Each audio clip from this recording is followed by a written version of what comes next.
And so today, Shikan will begin our adventure through this book. So Shikan, thank you so much. Thank you, Jane. Yeah, for those of you who were here last week, I'm sorry I didn't really give a talk. But anyway, things turned out fine. My son and his friend, they were helping his friend's father to the hospital, and they had really close contact with him, and he was definitely sick with COVID, but they both tested negative, and they're okay, and I'm surprised with the Delta variant, So, but thank you for having patience with the process, and everything's okay now, and we've all learned something from it, so they're more careful, I'm more careful too. So, so I enjoyed the book. I've been looking forward to giving the talk, and I couldn't help but be really struck by the very first sentence of the first chapter, being a dog person, where she says, "My dog doesn't worry about the meaning of life," and it immediately made me reflect on a cartoon someone sent to me recently. And I don't know, I printed it out, and I don't know if you can see it very well. Can you see the guy and his dog sitting next to each other? No. Maybe the photo's too small. Anyway, so they're sitting together, and they both are sitting there like this with this wide-eyed stare. And they have thought clouds above their heads.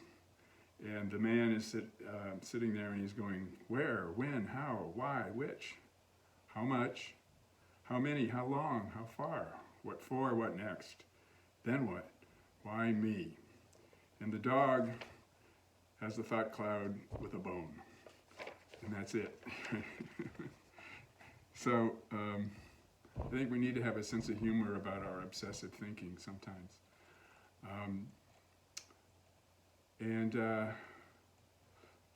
I thought about when Joko talked about our thoughts being basically unreal in the first chapter. So I thought about that and kind of contemplated what she meant by that, the way we kind of contemplate what Dogen meant in the previous book.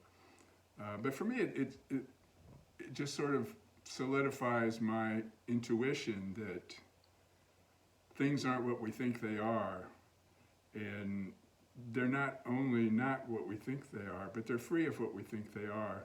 And when we look for the actual substance of a thought, we really can't find it, and it just kind of disappears, And I was reading something about Buddha's enlightenment experience, a kind of poetic tale of how that process went. And at one point, when he was nearing the final liberation, Mara was the head demon, the bad guy of the whole story, of his great enlightenment, who was going to throw all these temptations at him.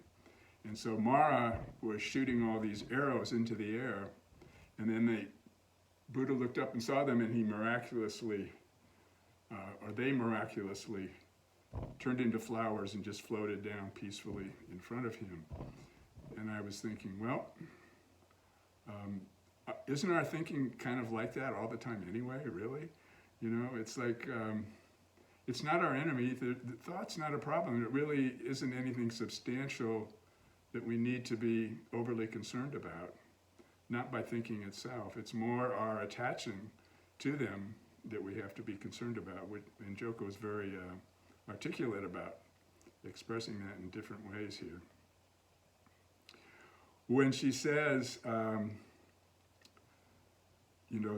enlightenment is not something we seek for, it's the absence of something, I think what she means is, or at least what I interpret from that, is it's the absence of what we think about things is the way they really are. And so it's basically the absence of clinging to our thinking obsessively. But like I said, it's not, our obsessive thinking really isn't our enemy. It's just, I believe that, it's not a solid belief, but an intuition more, that everything we do, everything we experience in life is wanting to find our true self underneath. And so we can kind of change the energy, we can transform that energy of our obsessive thinking into focusing on the big questions of life, like why are we here? What's the meaning of it all? So we, learn to question our deep assumptions, learn to cultivate deep inquiry into these questions. And we are really deeply conditioned to try to find the solution, try to find the answers outside ourselves. And there's many different patterns of that within this kind of container of self that we imagine ourselves to be. And so we can, I was obsessive about it, about thinking about the big questions when I was young and started out in practice. And so I had all these doubts about, well, what is the reality of it? Is there really such a thing as enlightenment? And so I kind of was guilt-tripping myself for a long time about that. And then at some point I had the intuition that I wasn't doubting enlightenment, I was doubting my ideas of enlightenment. I was doubting all my ideas about everything. So I was doubting the real reality of thinking itself. And then so I started reading about, doubt can be a positive thing, And so there is a saying in Zen, and I think it originated with Hakuin, that little doubt, a little bit of realization, no doubt, no realization, great doubt, great realization. So the concept of great doubt. But it goes beyond the concept. It's a reality of just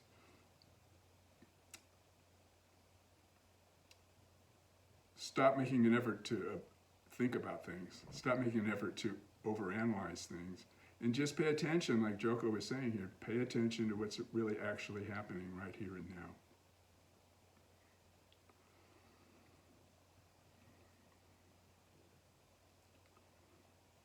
And so that great doubt can kind of open up. We remain open, we cultivate an open attitude, which, just every time I chant Hakuin's Song of Zazen, I'm reminded of that vast openness. And he really has an in-depth embodiment of the power to feel. Our power to feel is a very deep, and it's inherently free, It's inherently, it's like the essential nature of our Buddha nature in some ways. And so if I think that Hakuin deeply embodied that power to feel, where he talks about our singing and dancing as the voice of the Dharma, and how vast is the sky of samadhi, how bright the moonlight of wisdom. And so he's, I think we need to really cultivate that deep feeling, the freedom to fully feel our life is as much about realization as anything else. So I really feel that in Suzuki Roshi's teaching. Suzuki Roshi was a great Zen master from Japan. His book, The Zen Mind, Beginner's Mind, is kind of the signature book, I guess, for beginning Zen. Zen Mind, Beginner's Mind. One of the things I remember that was important for me when I first started was, he says, beginning students should learn to really open up, stretch their arms and legs out as wide as they can go and try to attain something. And it seemed a little contradictory at first, but then it made a lot of sense, that we have to really fully enter our life, fully feel our life, and examine our life. And at the same time, we're learning to bring patience and compassion to our suffering, to our obsessive thinking, to our tendency to try to avoid our life and cling on to these ideas of being separate from our life, of being this kind of separate body-mind. And so I think that it's really true what Joko says about underneath it all, underneath our thinking, there is this great unease. And I really felt that. it actually, the first year or two, I actually felt worse than I did when I first started. And I'd go to a teacher and say that, and he says, well, the process of sitting, you kind of learn to just let things go and accept these. And these underlying feelings that you've been holding in all these years are starting to surface. So it's just a natural process. But you look better. You act like you're more calm and stuff. And it wasn't my experience, but I was actually getting more in touch with what my experience actually was. So the reality underneath was beginning to become manifest. And then over the years, if you watch your thoughts for so many years, eventually, like Joko says, you kind of let the movie run out, and they're not quite as important. The clinging to thoughts, the process of clinging to thoughts fades away, and even the sense of being this separate body mind begins to feel more hollow, and there's this kind of pervasive stability that sets in, a stability of presence that feels full. There's a sense of fullness about it. And one way I'd like to explain it is, it's like if you take a bucket of ocean water, there's salt all through the water. The salt totally pervades the ocean water, so that fullness of being seems to more and more, it seems to, and there's still a long way to go for everybody, certainly me, but more and more that feeling of the fullness of our being pervades all experience, and it's more of a constant reminder of our real self. And so there's a freer sense that we can kind of get out of this tendency to keep attaching to our dream world, like Joko says, and learn to feel the immensity of life as it really is. So there's a continual choice that she talks about. Making that choice to do the practice, talking about it doesn't really help. And there's always a feeling when I'm talking about it, like I'm not really ever saying what I really want to say, but I'm getting closer maybe a little bit, So we really do need to do the practice, but I think the good news is that the more we discover about ourselves and go deeper, be willing to go deeper into the reality of self, maybe the big self with the big S, the more we realize that all of this stuff, including our suffering and our obsessiveness and neurotic tendencies, are a gift that are our basic nature, that we want to wake up. We want to really know. Like last week when I was sitting there being worried about my son getting a deadly disease, right in the middle of it, I was feeling that necessity that, and it's my nature to want to wake up. And I really want it from the depths. I really want that. And we all want that, because the reality of our shared being is right here, pushing us on. So I think Joko's a good teacher. One thing she said, I don't know if it was in this book, but one quote that I remember, she said that joy is what's happening minus our opinion of it. So that joy can be a sore throat or a disease, whatever. But and that pain is valuable because it confronts. We can't spin off into different thoughts. She says that in the second chapter. We can't spin our way off into different thoughts when we're in pain. So we learn how to offer our pain, offer our resistance to the Buddha and to all beings. And this is how the recognition of our shared being comes together. But many, many Buddhist teachers will say that when we're in deep suffering, what really can help is offering our suffering for the welfare of all beings. And then we feel like we're kind of embodying the suffering of all beings, of all humanity, if maybe that's easier to comprehend. But in that way, we get a deeper recognition of our shared being, and somehow we're relieved of that individual sense of suffering which many teachers will say is all that suffering is, really, is that illusory body-mind idea that we cling to. So that's what I got out of the first 2 chapters here. So thank you.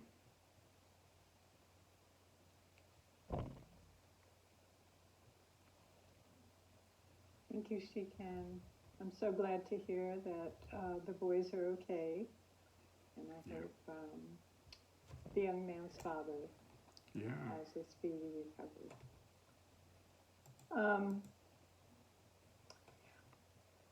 There was a part in the first chapter where Joko talked about working with her piano teacher and how he kept, not striking her or telling her no, she didn't get it, and how frustrated she became. And that's very much like experiences some of us have had with visiting teachers, visiting our teacher and we go in, I got it, no you haven't. Then suddenly the teacher says, oh, you got it. And you're like, well, what I said or what I did, no different, doesn't seem to me. But there are this subtlety to it. And one thing her piano teacher was saying was you're not listening to how the music is coming out. And I read recently, maybe it was in this book, that we are one with anything until we start thinking about it. And all of a sudden, there's that separation that thinking creates into subject, I think, and object about whatever. And for me, I have found the practice of listening deeply to be a way to kind of short circuit the thinking process sometimes. It's not only listening to another person, but like if you are outside, for example, if you just listen to everything that's around you and not be thinking about it, there is really no separation. So just that practice of giving my full attention, putting it, outside to what is the whole picture, not only outside but inside at the same time. And it's a skill. It's a skill that we learn by sitting on the cushion. And, you started off talking about dogs. And anyone that has a dog knows that a great deal of communication does go on. I mean, they'll just look at you and, you'll say, what do you want? What do you want? Tell me what you want. What do you want? What do you need? But if you really look deeply in their eyes and just pause, it's pretty soon it becomes like, oh, is it the bone? Is it the water? Is it the trip outside? And you begin to respond to the dog. So anyway, that's just this is so rich and complex, these 2 chapters. But thank you for launching us into it. And now I would like to invite anyone to bring forth what attracted you in this chapter. What did you hear? What came up for you? Please, you know the drill. Just bow in and unmute yourself. Gato? Thank you for your talk, Roger.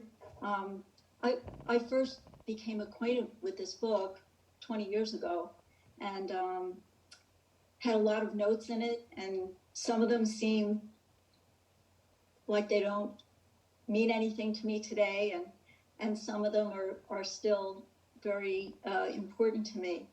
But out of the first 2 chapters, I was really attracted to 2 things that Joko Beck said. The first one was what we really want is a natural life. And the second sentence was, we enter a discipline like Zen practice so we can learn to live in a sane way. And I think that I had some notes about something I didn't really quite get 20 years ago, which was that there's a saying that every moment is the perfect moment. And what I came to realize is that living in a sane way and living a natural life is to accept that every moment it arises and is created as it should be. It doesn't mean that it's going to please me. It doesn't mean that it's going to displease me. But not to enter that moment means that I'm not really engaged in a natural life. I'm engaged in the life that I'm making up in my head. So I think that her advice is so, like Jishin said, so rich. And in a lot of ways is really the practice of a natural life and a sane life, because the moment that arises cannot be changed by anyone. It arises independently from us. Mm-hmm. So, you know, I still think her writing and her view of Zen as a natural part of life is very useful.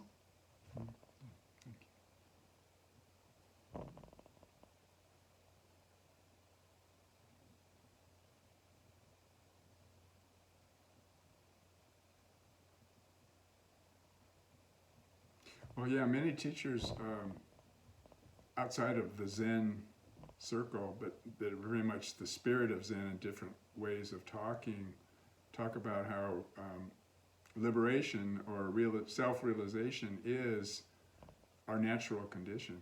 It's just being with things the way they are.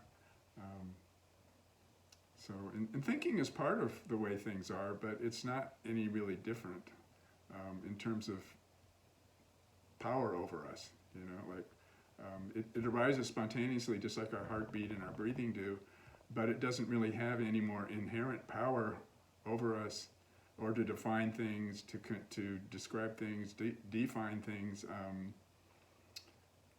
It's just an attempt to label things really, but we can use it to help find that natural condition of each moment. If we're balanced and clear and not accepting and accepting of what arises. So yeah, thank you. I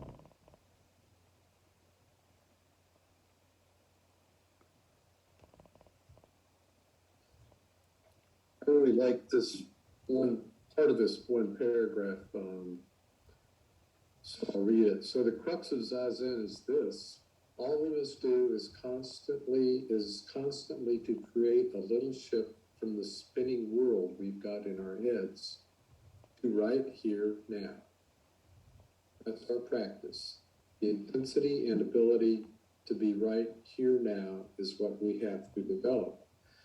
And she doesn't say that in this paragraph, but she's really talking about that natural world. Just the way things are, and learning to appreciate the way things are. So thank you.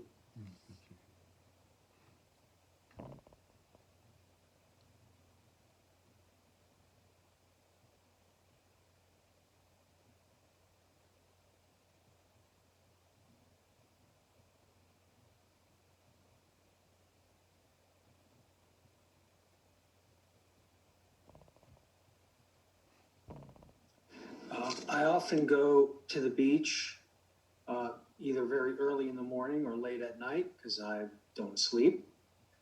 And even this week, I had some time between classes, so I just kind of stood outside looking at the river or the canals and the clouds and the trees in the background. And, you know, it always strikes me being out in nature, like nothing around me is striving.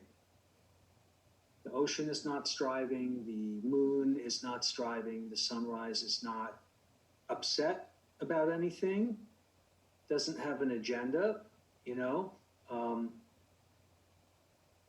and that in those moments, it's interesting to me to see that any noise that's going around, any noise that's happening in that setting is in my own head. Like the natural world is very peaceful, actually, and yielded, and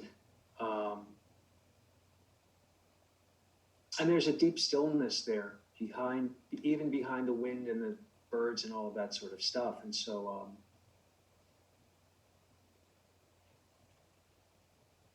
you know, we get upset. We get upset because we have a deep, like, our thoughts are actually very powerful because we give them tremendous amount of power to dictate our well-being, you know. If we have expectations that the world should be a certain way or that people should be a certain way, that we're setting ourselves up for a lot of stress and a lot of grief, because the world is the way it is. And I think sometimes too, like, we think that the world being the way it is really bad, and so it needs to be different. And in those quiet moments, my perspective becomes much more balanced, that there's a lot of beauty in the world, there's a lot of stillness in the world, that if I let all of that narrative go that's in my head, the world is actually a much different place than I perceive. And that's good. I mean, and sometimes that's surprising and sometimes that's comforting. It's not like there's a bolt of lightning waiting to strike me if I just get out of line, you know. I mean, bad things happen and there are bad things in the world, but there's also a lot of good things going on too. And so I think one of the biggest things for me for Zen practice is really that sense that when we relax into things as we are, we inflict much less harm on ourselves and on the people around us and on the world around us. And so if I had to explain or describe the one really big difference that Zen practice has made in my own life, I think it's that, like, being with things, being yielded and willing to allow things to be what they are and how they are, has certainly eliminated much of my self-inflicted suffering, and has probably made me a little bit more bearable to be around in terms of the people that I'm with. So those are just some thoughts. Yeah, that's beautiful, Steve. I was thinking as you were talking, you know, about the peace in the world and the lack of striving. I mean, because really we're not separate from that. That is our peace and our lack. That is our ease and our natural condition. And you know, it's interesting because when we talk about effort, like she says one sentence, I think in the second chapter, where she says, very hard effort, and very committed effort, very intense effort without straining. And that sounds like kind of a double bind when you think about it. But actually, it's just because we're so conditioned to not do that we get tempted. But what you were talking, that beautiful description about nature, you know, and Jane was also mentioning that too, that we're kind of we learn to receive that, the life force of the natural world, which is our basic nature too, you know. And when I sit outside, I'll sit outside an hour in the morning, and I live out in the woods, and so my dog is there, and he's so noble, you know. He just sits there, he lifts his nose, and he's smelling all these things. I have no idea what he's smelling and stuff, but I'm joining my shared being with him because he's so at peace, and it's so cool for him to be there that I feed off that, and it really helps.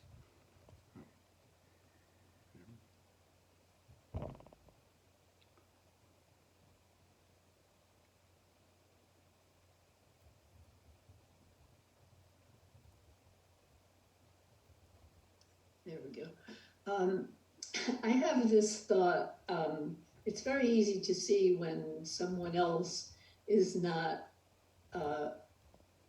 allowing what it is to be, that they're struggling and they're fighting and the image that comes to mind is, for me, is someone who's standing in front of the ocean and telling it to stop the waves to stop coming in. And so I kind of use that as a way of looking at what I'm doing. Am I doing something that totally absurd? And sometimes I am, maybe even often. So I don't know. I find it an interesting way to check myself and what's going on with me. Thank you, Yuki. Rajiv. Roger, thanks for your talk. It's always a pleasure to hear your thoughts on anything, basically. I found the early chapters. I've read the first few chapters. I don't know what happens afterwards, but her lack of religiosity or high-blown talk is so refreshing. It's direct and practical and plain spoken. And as you say, the thing that I get out of it most, apart from all of that, is your thoughts aren't important. As Steve says, it's you who gives your thoughts power. They don't have any if you don't do that. That's all I got. Thank you. That's a lot.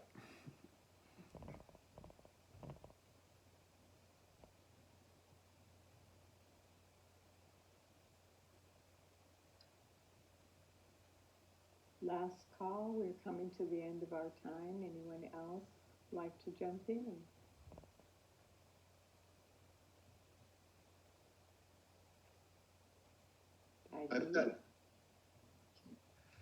I've got nothing to say, but just there's some nights and I'm just blown away by the wisdom in this room, and my heart is so full, and I love you all. Thank you.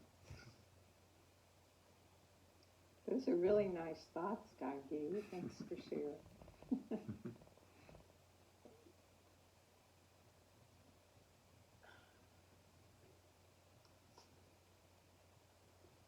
Saturday, we're finishing this book, the last one, and it seems very appropriate, the title, Nomita Sees the Ancestors. So if you've missed this book and this study, I definitely recommend it, the Book of Householder Koans. They're just wonderful, relevant, straightforward for koans, like Joko Beck. So we finish that, and then we will start a different book, 108 Meditations on Zen by Claude Anshin Roshi. Also very direct, to the point, hit you up the side of the head. So next week, Shikan will help us finish out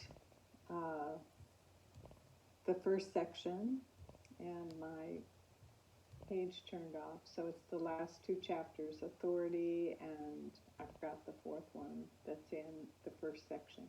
Bottleneck of Fear, I think. Okay, something like that, yeah. We intend for this study to be a series of rotating speakers. So Roshan is developing a schedule, and you will be notified when it's your turn. Regardless, well, we might be kind to a couple of new people. We might be for a little while. But then, guess what? Kindness will end. So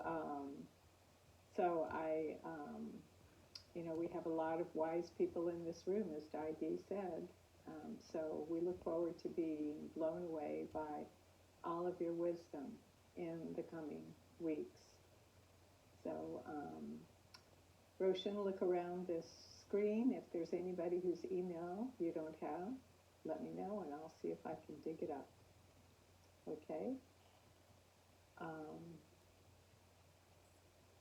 I think that's all I had to say. Gato, would you like to ring us out? And I wish everybody a wonderful week.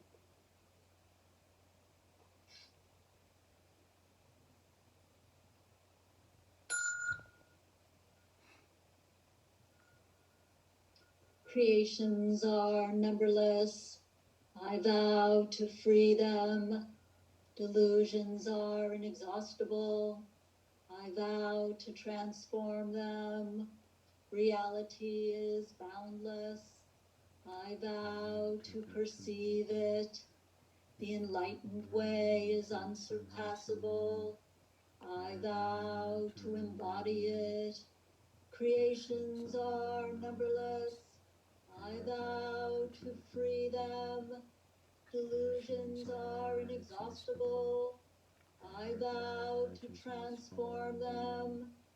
Reality is boundless. I vow to perceive it. The enlightened way is unsurpassable. I vow to embody it. Creations are numberless. I vow to free them. Delusions are inexhaustible. I vow to transform them. Reality is boundless. I vow to perceive it. The enlightened way is unsurpassable. I vow to embody it.